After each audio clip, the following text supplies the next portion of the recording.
Welcome back to This Week in DCI. We've got a lot to talk about this week. About 10 days of shows have gone by since the last time we talked, so buckle up.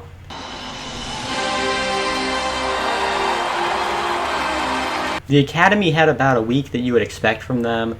At this point in the season, it's more about pushing through and getting consistent improvement, and they've been doing that so far. The real question is, can they catch Pacific Crest and the Blue Knights? I'm not really sure that they can at this point.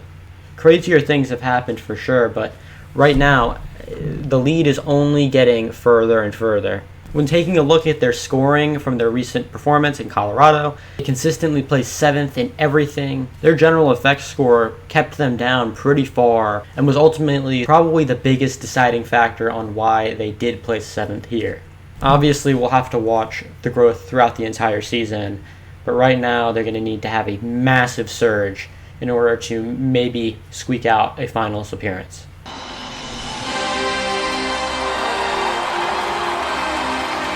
Oh, Blue Devils. I'm constantly shocked with what I'm seeing every single performance with them. I mean, their growth is absolutely wild. I mean, when I saw their beginning of the season, they got a 77, I said, oh my gosh, that is so high. For a first performance of the year, a 77, that's wild. And you heard me say it in the last video. Although at that time, I did doubt whether they could hold first place against those other three who are absolute juggernauts. And I must say, they've made me eat my words so far. I mean, their last 3 performances, they improved 1.5 points, and then after that, over 2 points in the span of 5 days. Have you ever seen anything like it at this point in the season? I mean, by the time Broken Arrow rolls around, they're probably cracking 90. To put it in perspective, at Fort Collins last year, the Blue Devils, who had won every event and continued to win every event that year, they got an 85.95. This year they got an 89.6. What are we doing? I mean, this kind of stuff makes you question if they're even human on the field. It's like mind-boggling, actually. Every time I watch the show, when it gets to the front ensemble moment, I always feel like it's going to go into Tank by Yoko Kanno. I can't stop thinking about that. Every time I watch the show, I'm like, oh my gosh, it's going to go into Tank, just like last year. Nope. Need to get it out of my head.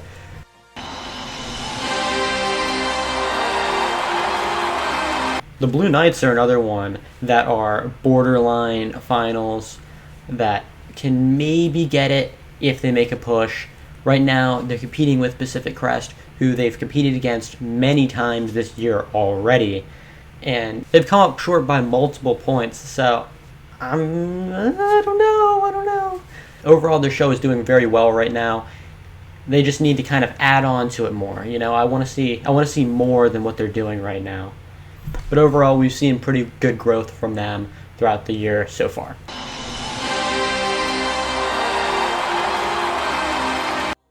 The Blue Stars' year so far has just been a battle with Phantom, and it's just been, can we get to their level? And so far, they've been closing the gap little by little, every single event.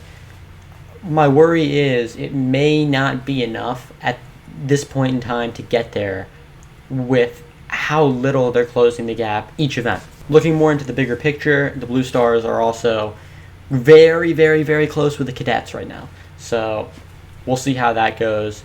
Right now, I'm liking where the Blue Stars are. If they can hold off the Colts and the Troopers, then they're in pretty good.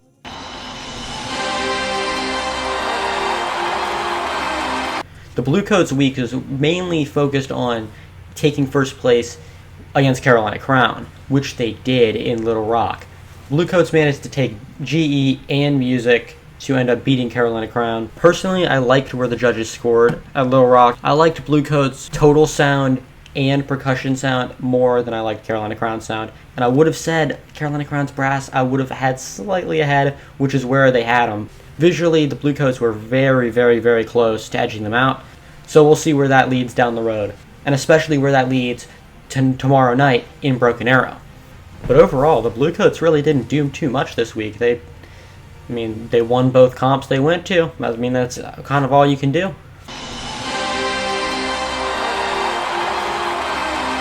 overall, the Crusaders kind of did the same thing that the Bluecoats did, except they had to go up against the Blue Devils. And they got a little bit toasted in Fort Collins, so I really don't know what's next for them. Obviously, Broken Arrow features all 4 of the Juggernaut Corps, so we'll see what happens.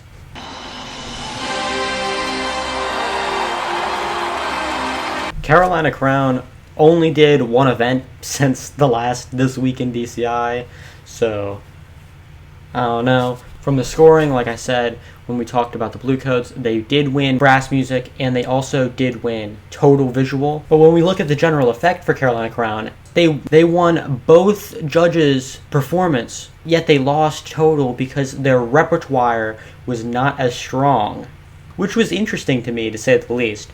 So while they are performing better technically, their repertoire is not strong enough to give them the nod over the Bluecoats. They need to do more difficult, more impressive things on the field. And I was a bit baffled by their percussion score as well. I mean, I kind of expected the Cavaliers to, but I did not expect the Cadets to also pass them up. The Colts have had a hot start, and they are not slowing down. The Cadets have looked very good so far. They bested the Cavaliers at Little Rock, and they've just generally looked pretty clean on the field. They're going to be at that stacked Broken Arrow event, so we'll see what they can do there, again, against very, very good competition. I have similar words for the Cavaliers. The Cavaliers continue to grow throughout the season, and right now their drumline is stacked. I mean, it's absolutely phenomenal to watch. They might have a top 3 drumline in world class this year. I mean, it's that good. They still obviously have a long way to go. You don't have to take that from me. You can take that from the judges. Just all across the scoreboard in Little Rock, their repertoire is consistently like 0.3, 0.4 above what their actual performance or achievement is, which kind of goes to show, like, the show is on the field. The show is there, but the performers just kind of need a couple more rehearsals to get into it.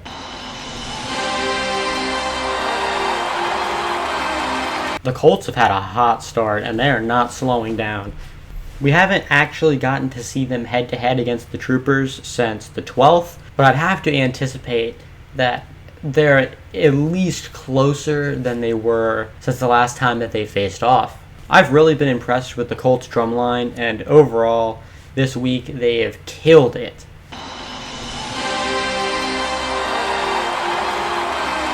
The Crossmen are in that dreaded 13 spot where you're trying not to be the first loser at Indy. But right now the drop off is pretty significant between them and Pacific Crest. But overall, we never really know what that gap really is until they go head to head against each other in competition, which will happen in Texas later on next week.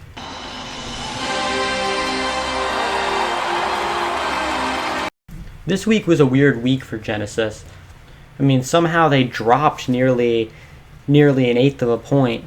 I will confess, I didn't actually watch either of them because I had other stuff going on, so I don't really know, but super odd. Not something you see very often, but I don't know. The Scouts have also had super odd growth throughout the season. I mean, their last couple shows, I mean, they're hovering around within like 0.1, 0.2 of where they were for the past however many days. It feels almost like they've hit a wall, which doesn't really make a lot of sense to me at this point in the year. Right now they're dueling the Crossmen, so I'll have to wait and see what happens in that little battle.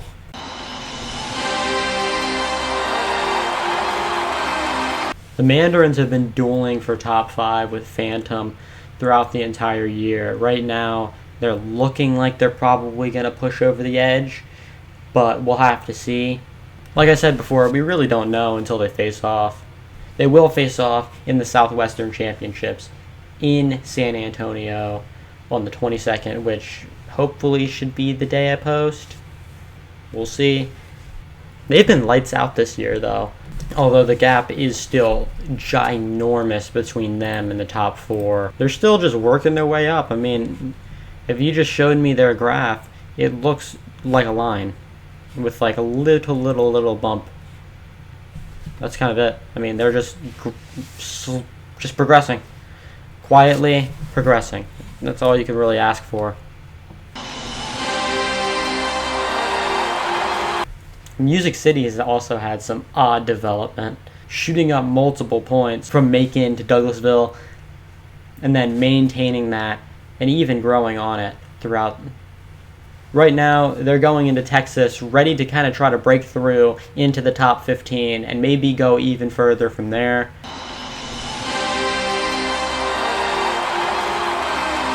Pacific Crest is currently the leader in the Last Band In finals. They've had a really odd season so far. Their first two events, they were really slow coming out, and then just massive jumps since then in their stretch in California, going from 64 to now what they're at 78. Crazy, absolutely crazy. They're holding on to that 12 spot right now, pretty strong. We'll see what happens.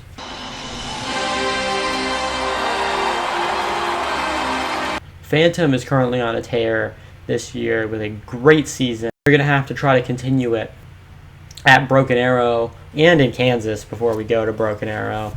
Just eyeballing Brass Impact, I think they're probably going to take Kansas. It's the same set of cores that they've been competing against all season and constantly besting, so we shall see. Right now with that set, they have to be worried about the Blue Stars catching up, and just they need to be constantly ready and not getting complacent. After Broken Arrow, they get to Texas. They have to be on the top of their game in order to keep 5th place from the Mandarins. The Cascades have been on a tough start in their first year back to DCI. I know it must be mind-bogglingly hard to practically start from scratch. They have a new staff, completely new people. They didn't even have a show last year. So, I mean, they didn't even have a core last year. So, obviously, it was going to be tough for them to get going. And that is completely showed so far. I hope the best for them, but right now it doesn't look very good.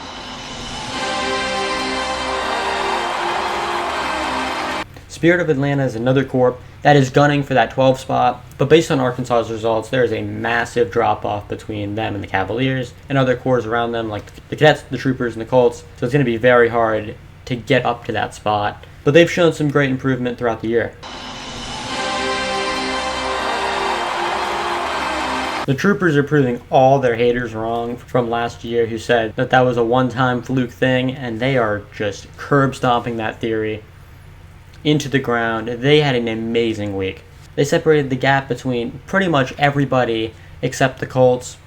And overall, this show just feels like it has so much life and so much energy from the performers. I really, really, really enjoy watching them play. And I look forward to seeing what they can do throughout the rest of the season. Looking at the rankings, we have the Blue Devils at number 1, just points, like multiple points ahead of the Crusaders at 2. I mean, it's just crazy impressive that what they're at. They're at 87.5, and the Crusaders are at an 88 or 85.5. Wild to me, absolutely wild. And they're only gonna just improve on that. They're improving 2 to 3 points every single time they play. We've got the Crusaders at 2, the Bluecoats at 3, Carolina Crown 4. I mean, those 4 are locked in. I would be shocked if one of those 4 fell out of the top 4 at the end of the season. I mean, it'd be absolutely crazy to me. Then you kind of have the tier 2. You kind of have you have Phantom Regiment, and you have the Mandarins, and you have the Cadets. Personally, I think they're the second tier. They're like really, really, really solid shows, but they can still get further and further and further. Most likely, you're going to see them peak at low to mid 90s. Then you kind of have your third tier of Blue Stars, Cavaliers, Troopers, and Colts. I think the Blue Stars and the Cavaliers have potential to move up into Tier 2, but I'm pretty much forced to put them there based on performance. And then after that you have the Tier 4, kind of just all of them competing for the 12 spot. You have Pacific Crest, Crossmen, Blue Knights, and Madison Scouts, and Spirit of Atlanta, and even the Academy are in there. I think all of them are all just duking it out, trying to get that 12 spot. And right now, Pacific Crest is in the lead for it. Although on the Texas trip, we will really see what they're made of. And in Tier 5, we've got Music City, Genesis, and Seattle Cascades. These guys, I don't think really have a realistic chance of seeing finals, although crazier things have happened in the world. We'll probably see some drastic improvement, though, between now and early August. But that's kind of going to be it for this video. Thank you guys so much for watching. Please subscribe so you can fund me to make more of these videos. And I shall see you later.